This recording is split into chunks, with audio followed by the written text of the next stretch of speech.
Et là-dessus, nous allons prendre le volant de la Chrysler New Yorker Brougham sur le circuit routier de Sanner.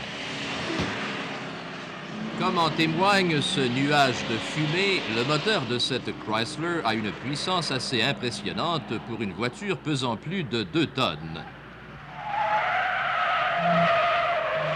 En dépit de ses dimensions, la voiture est plus maniable que d'autres modèles du même format. Peu à l'aise dans les virages serrés, cette Chrysler a tout de même une tenue de route surprenante et ses séquences tournées sur le circuit difficile de Sanner ne rendent pas tout à fait justice à la voiture. Le dérapage suivant n'est vraiment imputable qu'à l'état détrempé de la piste et à une conduite un peu trop enthousiaste de notre part.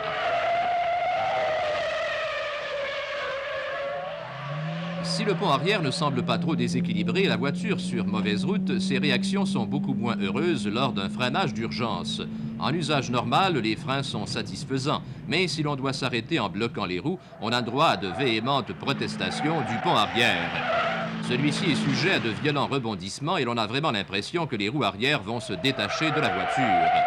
Nous n'avons d'ailleurs pas osé effectuer notre test de freinage à 60 000 à l'heure tellement notre Chrysler était récalcitrante à ce genre de manœuvre. À moins que notre modèle d'essai ait été une exception, Chrysler devra certainement remédier à la situation.